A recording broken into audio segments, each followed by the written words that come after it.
Papanalangin po natin, Panginoong Diyos, dakila ka, makapangyarihan sa lahat. Nagpapasalamat po ako, Panginoon, sapagkat binigyan mo siyang magulang, na mabuting magulang, upang siya'y arugain, lakihin, at turuan ayon sa inyong kalooban, Panginoon. Ama, we pray, and I pray, sa buhay ni Gavin, in the name of Jesus, yung divine protection mo, Panginoon, igawad mo sa kanya. Sakit o karamdaman ay wala sa kanya, sapagkat ang buhay na ito ay aming inhandog sa inyo. Amin pong inilapit sa inyo, Father God, ang batang ito, Panginoon. Dahil wala nang ibang pwedeng makapag-iingat at hindi kayang tumpasan ang inyong pagmamahal, Panginoon, sa batang ito. Kaya amin pong inilapit sa inyo, Panginoon. Tanggapin niyo po at pinagkatiwala po namin sa inyo, Panginoon. At ito'y makapag-aral sa isang magandang kolehiyo at makapagtapos ng pag-aaral. Salamat, Panginoon, at masunod ang inyong kalooban at magkaroon ng takot sa inyo, Ama. Salamat po sa hapong ito. Akin pong ipinagkatiwala sa inyo, maging ang kanyang magulang, Ama. Maraming salamat. Ang kanyang mga ninong at ninang, wala man dito, Panginoon. Ako po ay nananalangin sa kanila na sila inyong tulungan at ingat at gabayan saan man sila naroroon, Panginoon. Pagpalain mong kailang buhay at patuloy ang suporta sa mag-asawang ito, Mr. and Mrs. Villar and Gavin Villar. Salamat po, Father God. Salamat po. Yes, Lord. Glory to God. Mula ulo hanggang talampakan, in anointing power, Panginoon, sa buhay ng batang ito, Father. Maraming salamat dahil alam ko na mayroon kang magandang plano sa batang ito. Ipakita mo sa mag-asawang ito, Panginoon, yung maganda mong plano, Ama. Maraming salamat po. Ito pong aming panalangin at pinasusalamatan sa pangalan ni Jesus, namin po ang tagapagligtas. Amen. Amen. Okay, so salamat po sa Panginoon, no? Maraming salamat po. Okay, ngayon tayo po ay tumayo. No? So, signature sana o sign para sa mga ninong. So, tayo po ay tumayo upang manalangin tayo sa ating Panginoon. Pero hindi pa ito closing prayer. Dakilang Diyos, Ama ng makapangyarihan sa lahat. Salamat po sa pagkakataong ito na inyo pong inilaan upang aming gagawin ang paghandog ng isang anak, Ama, isang bata. Salamat po sa pamilyang ito, Father God, na sumunod sa inyong kalooban. Lord, ang lahat ng kanilang mga plano, Panginoon, ay ayon sa inyong kalooban. Maraming salamat po, Father God. Ito po ang aming dalangin at pinasusalamatan sa pangalan ni Jesus. Amen. Amen. Okay, pwede na po tayo maupo. At siguro sa ating bago tayo mag-closing prayer, aawitan natin ng happy birthday si Gavin kasi birthday naman niya talaga ngayon. Tama, no? Ha?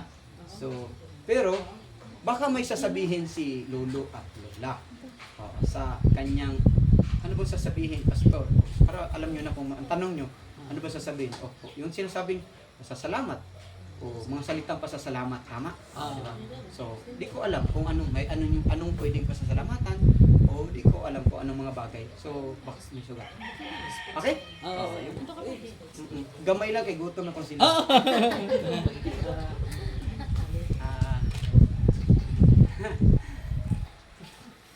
Wala hilakay. Wala na. Marami. Pakilak ako.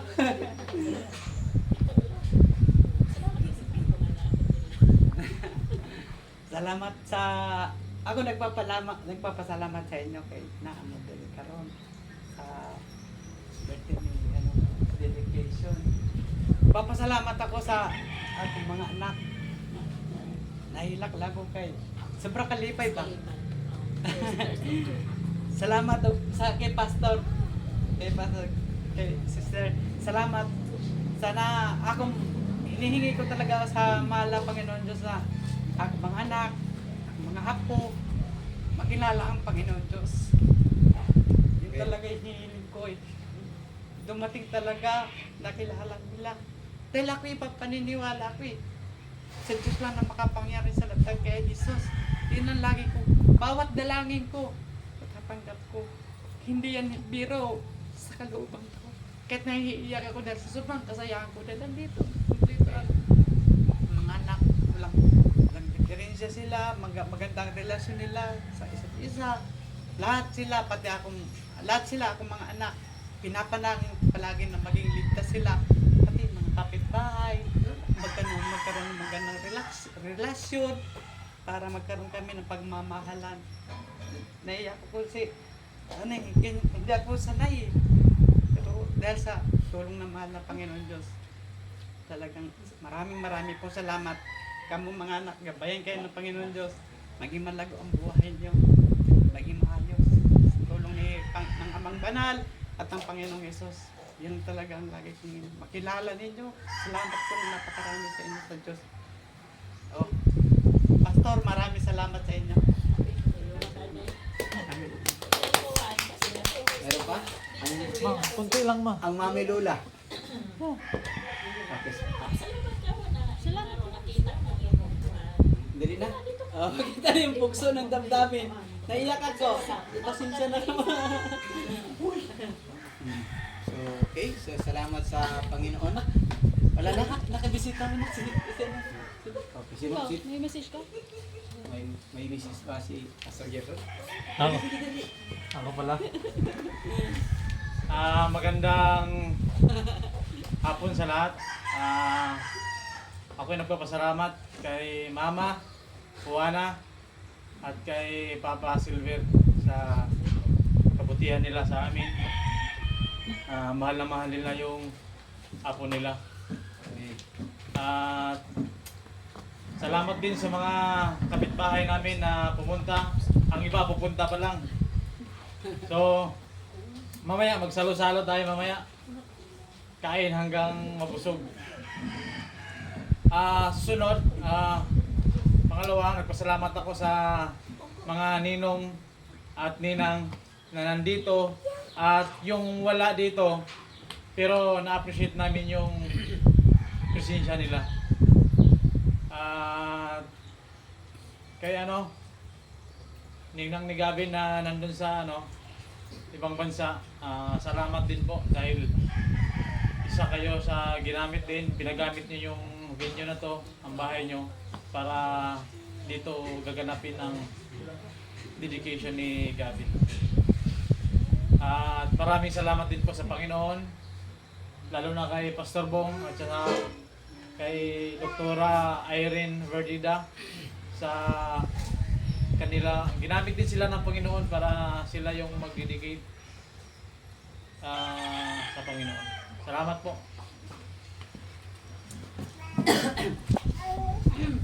Sound check. So, thank you sa tanan nga ni Anhe sa birthday. Sa mga ninong, ninang, wala kaligmitan kasi busy sa schedule. Pero thank you kay niabot inyong mga regalo na financial. Share na ako. Last year,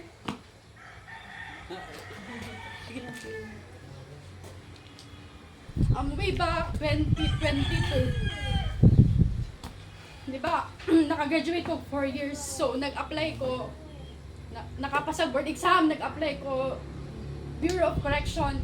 Nana ko sa stage na. Taupan ako sa finalist para mag-o-taking. Tapos, grabing prayer na mo before pray na, Lord, plano na mo nga makasunod ko sa government. Pero nung paggawa sa result, nakasunod ko, nabalaan na mo nga positive pregnancy. So, dito sa part is parang sakit sa part na mo nga ipadayon kung unsay na kasi grabe ng plano na mo eh. Daghan naming plano, paliton, financial, para ganun kasi stable na eh. Pero lahi day ang plano sa Ginoo. Kasi gihatagan mi bata nga butan, and ang blessing ni Lord unexpected siya nga blessing nga maabot ang kiniklaim na mo nga moabot ang panahon nga do kami parents dili man namo mahatag sa kanila lahat ng financial, pero plano ni Lord nga kaning bata kay maging successful, hindi lang siya financial kundi successful siya sa iyang kinabuhi dire nga usa ka Kristiyano. So ayun na bilang sa akong part na nasa balay lang, medyo sakit sa part na ako, pero ang Ginoo naara siya sige sa amo ang tapad na mag-guide namo nga anak, ayaw ka wala og pag-asa kay ang nahitabo sa imo nga nangandoy ka nga wa na dayon naapay mas matsyada nga purpose nga akong ihatag ninyo. So pasalamat ko sa Ginoo nga nakailan ako siya nung panahon nga down na down ko kasi pressure eh. Kiniklaim ng parents ko na anak na mo, police, pero wala. Siyempre, pressure, sakit siya eh. It's okay, Dad. Pero yun nga, ang Ginoo ang nagpa-ramdam na ako nga, anak, dili ra ang trabaho ang maghatag og kalipay sa kinabuhi nato. So, mora na, share na ako na akong struggle do wala ka balo akong parents nga ako mga gabi nga naghilang ko wala sila kapalo kasi Ginoo akong istoryahan kasi ang Ginoo ang muhatag og katubagan sa tanan natong pangutana. So salamat sa Ginoo nga sa simula 2022 karon 2024 kasi 9 months yung pregnancy tapos ngayon 1 year old. Salamat sa Ginoo nga na ako diri sa inyong atubangan karon para i-celebrate ang kinabuhi sa among anak. So glory to God po sa lahat sa tanang nahitabo sa among kinabuhi nga plano ni Lord dili plano namo bilang tawo. Yun ra, salamat.